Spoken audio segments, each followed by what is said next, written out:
Assalamualaikum warahmatullahi wabarakatuh. Waalaikumsalam warahmatullahi wabarakatuh. Alhamdulillahi rabbil alamin.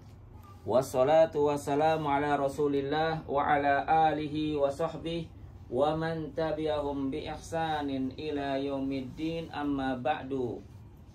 Ibu-ibu dan bapak-bapak jamaah umroh Lantabur Group yang semoga dirahmati dan diberkahi Allah Subhanahu wa taala.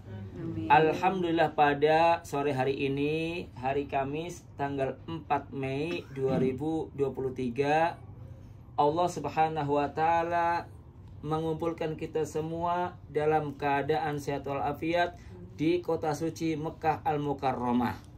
Kita berkumpul di sini dalam rangka menjalankan suatu ibadah yang sangat agung, yaitu ibadah thalabul ilmi asyar'i, mempelajari dan memahami perkara-perkara agama Islam yang bersumber dari Al-Quranul Karim dan hadis-hadis Nabi SAW yang sahih. Mudah-mudahan ini menjadi salah satu tanda dan bukti bahwa Allah Ta'ala menghendaki kebaikan bagi kita semua, kebaikan di dunia dan di akhirat.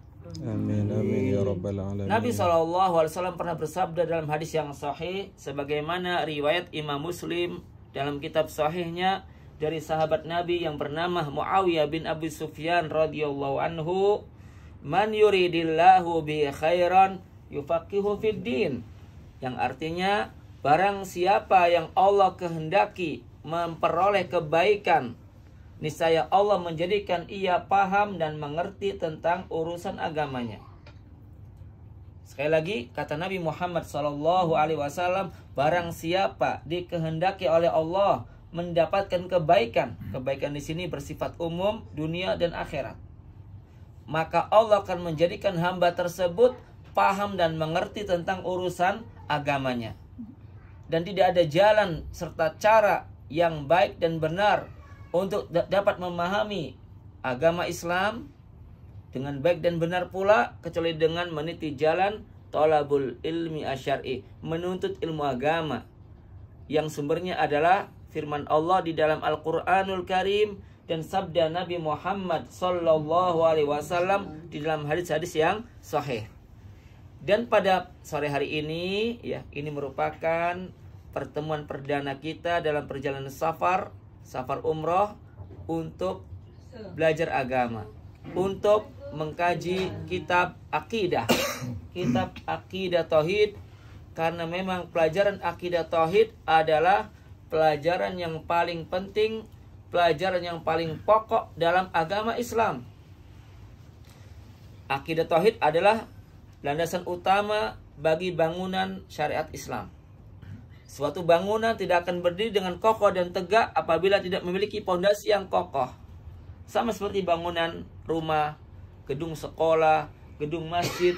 Kalau tidak dibangun di atas pondasi yang kuat dan kokoh, maka bangunan itu mudah roboh dan ambruk.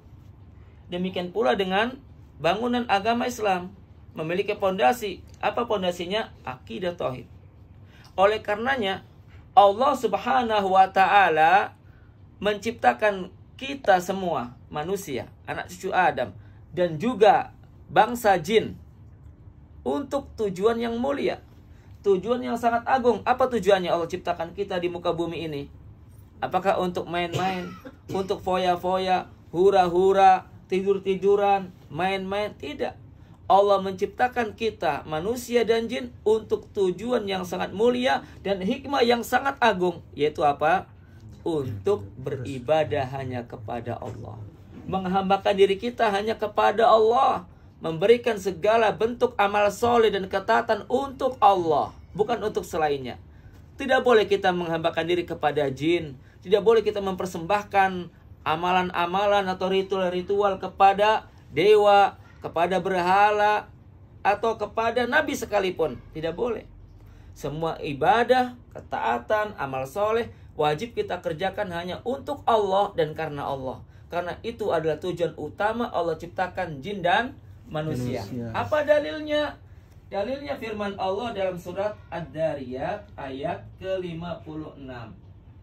Ya, Bapak Ibu jamaah umroh yang semoga dirahmati Allah, dalil yang menunjukkan tentang tujuan utama diciptakannya jin dan manusia adalah untuk beribadah kepada Allah, menghambakan diri kita hanya kepada Allah, yaitu firman Allah di dalam surat apa tadi? Ad-Dariyat ayat keberapa? 56.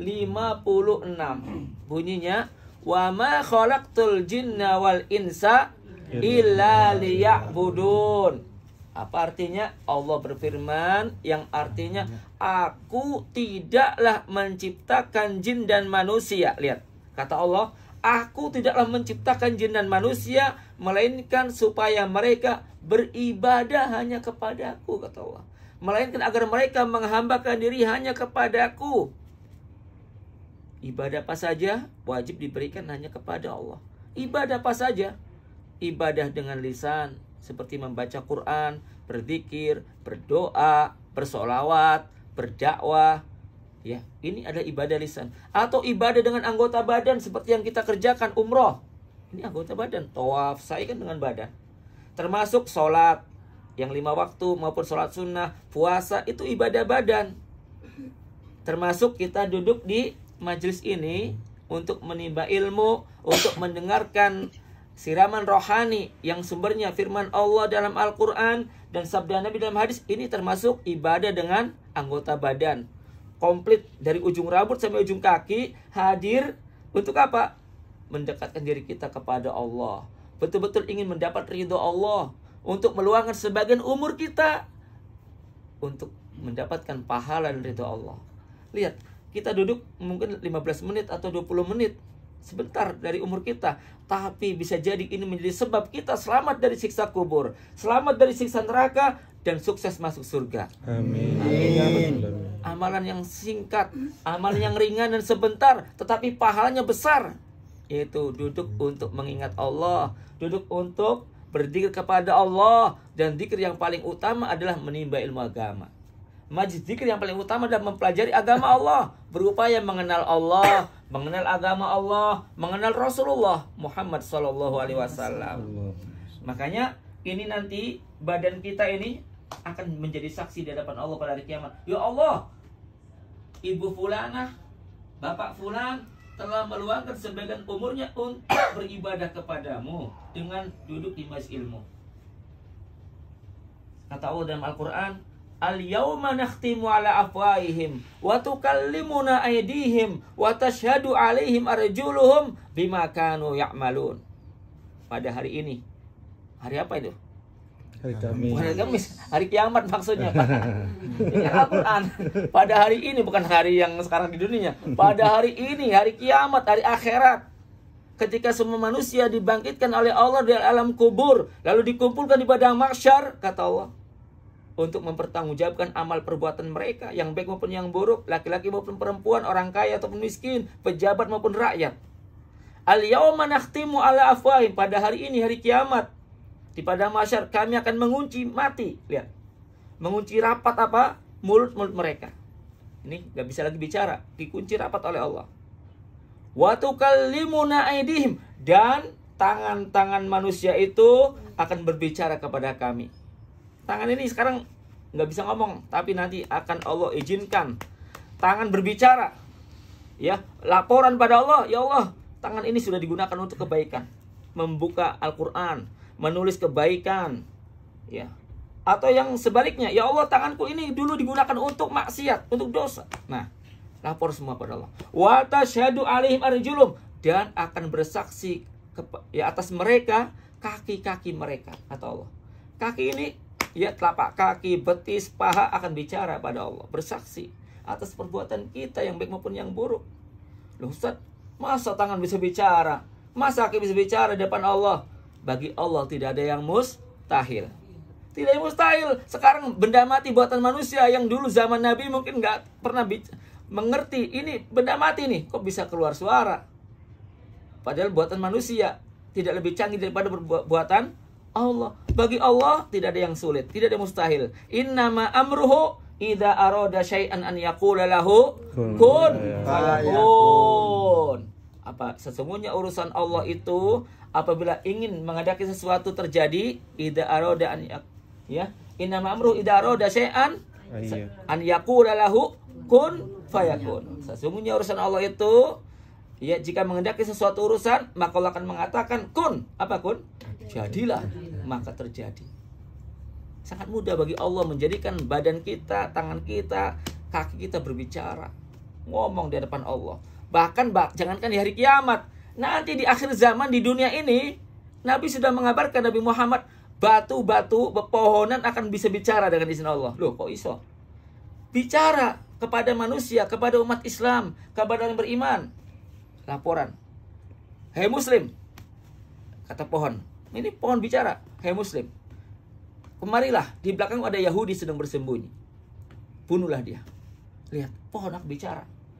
Ya, pohon-pohon yang dijadikan tempat untuk bersembunyi orang Yahudi semua akan laporan pada orang yang Muslim yang beriman. Sehingga tidak ada tempat berteduh dan berlindung bagi orang Yahudi kecuali pohon gorkot. Sejenis cemara itu yang tidak ngomong, tidak laporan. Itu di akhir zaman. Ya. Jadi bagi Allah tidak ada yang mustahil. Makanya ya sangat penting bagi kita ya untuk meluangkan sebagian umur kita dalam rangka apa? Menimba ilmu agama, ilmu syar'i, ilmu Al-Qur'an, ilmu As-Sunnah. Karena dengan belajar ilmu agama kita mengenal Allah. Siapa Allah itu yang menciptakan kita, yang menghidupkan kita, yang memberikan rezeki kepada kita, yang mengatur alam semesta, yang mematikan kita dan lalu menghidupkan kembali dari alam kubur. Kalau kita tidak kenal Allah, bagaimana mungkin kita taat pada Allah? Kalau kita tidak kenal Allah, bagaimana mungkin tumbuh rasa cinta kepada Allah? Kalau kita tidak kenal Allah dengan sebenarnya, bagaimana mungkin kita merasa takut terhadap azab Allah, ancaman Allah yang keras, siksaan Allah yang sangat pedih dunia akhirat? Allah telah memberikan larangan-larangan.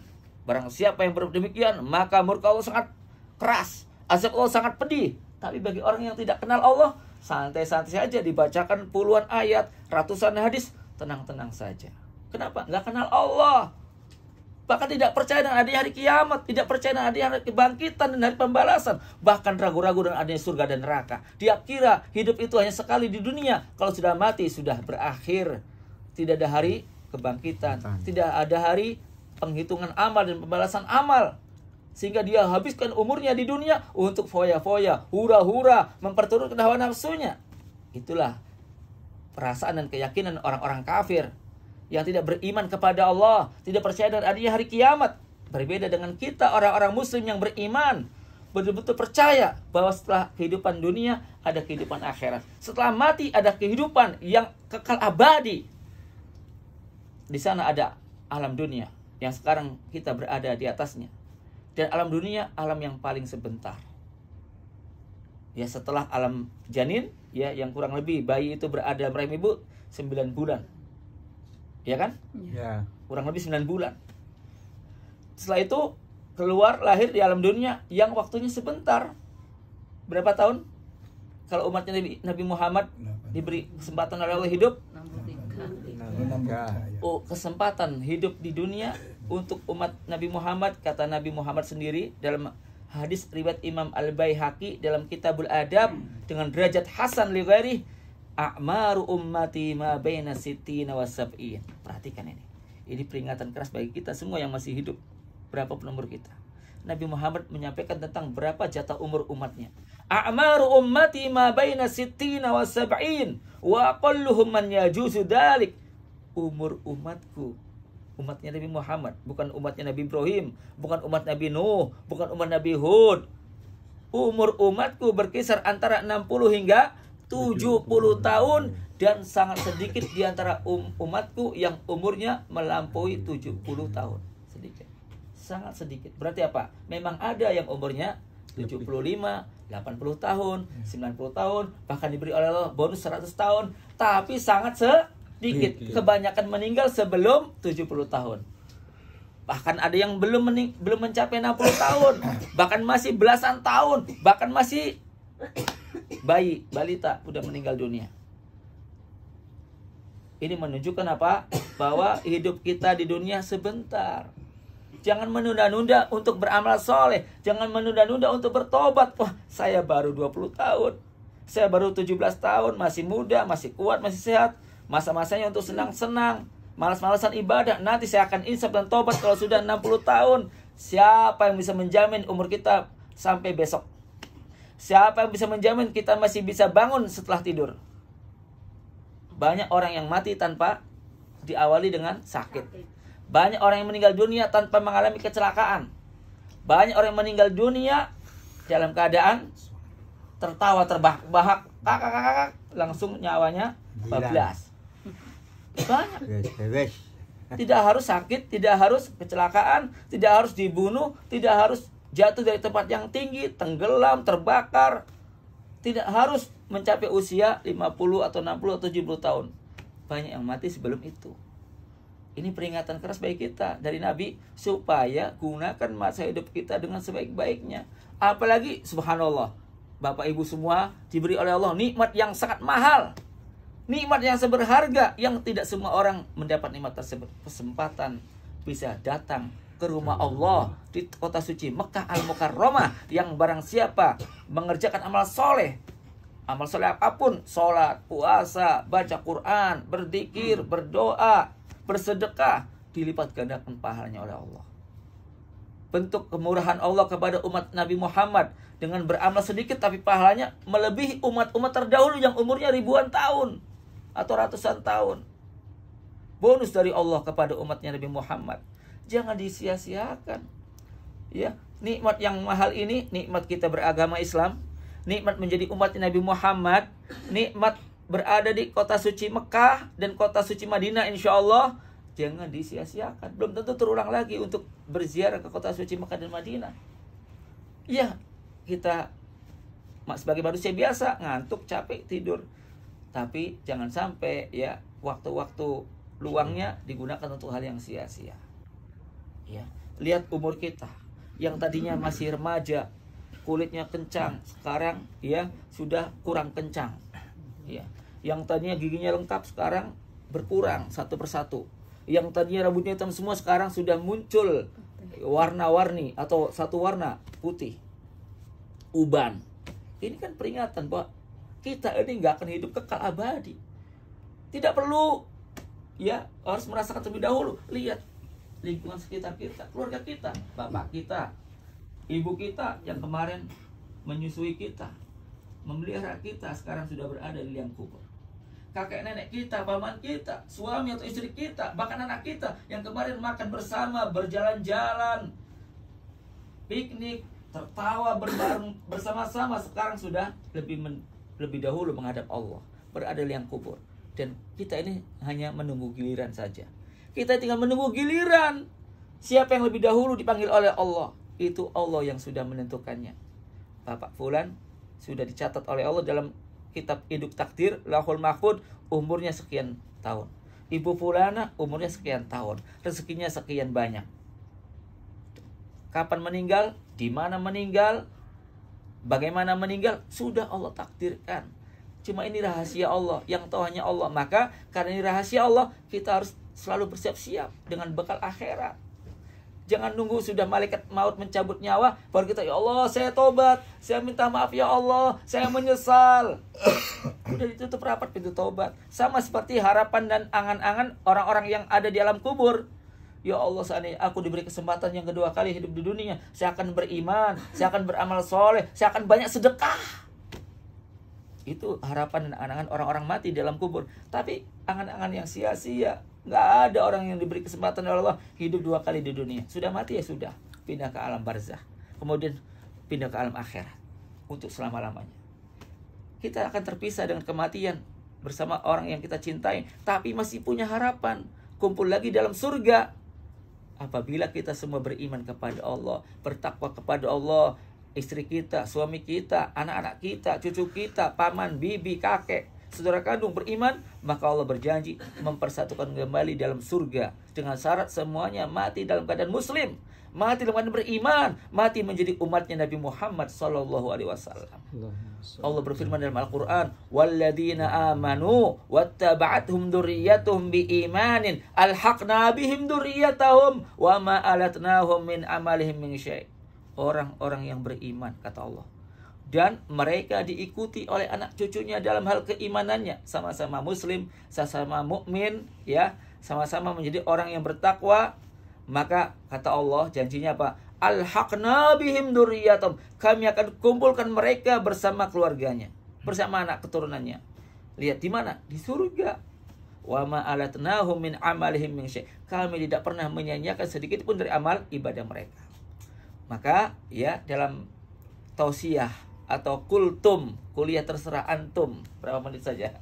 Ini kuliah yang perdana ini ya, saya mengajak diri saya pribadi dan ibu-ibu dan bapak-bapak sekalian untuk bersungguh-sungguh dalam belajar ilmu agama. Ilmu agama itu manfaatnya sangat besar untuk kehidupan kita. Ilmu agama fungsinya sebagai cahaya penerang yang akan menerangi perjalanan hidup kita di dunia menuju akhirat, di dunia menuju Allah, pencipta kita. Dengan semakin banyak ilmu agama yang kita pahami dan kita pelajari, semakin terang cahayanya. Sehingga dengan cahaya ilmu agama itu kita bisa membedakan mana yang baik, mana yang buruk, mana yang hak, mana yang batil, mana yang halal, mana yang haram, mana yang akan mengantarkan ke dalam surga, mana yang akan menjerumuskan ke dalam api neraka, mana yang diridhai oleh Allah, mana yang dibenci oleh Allah. Itulah fungsi ilmu agama. Tidak bingung, ya, tidak tersesat, tidak mudah digoda oleh iblis dengan bala tentaranya sehingga masuk ke dalam neraka bersamanya. Wal iyadzubillah. Maka mari kita sungguh-sungguh belajar ilmu agama dari sumber yang benar, yaitu Al-Quran dan hadis Nabi yang sahih. Selalu minta kepada Allah petunjuk, ya Allah, ihdinas siratal mustaqim, tunjukilah kami ke jalanmu yang lurus ya Allah. Jalan Allah yang lurus adalah Islam yang benar, Islam yang dipahami oleh Nabi Muhammad bersama para sahabat.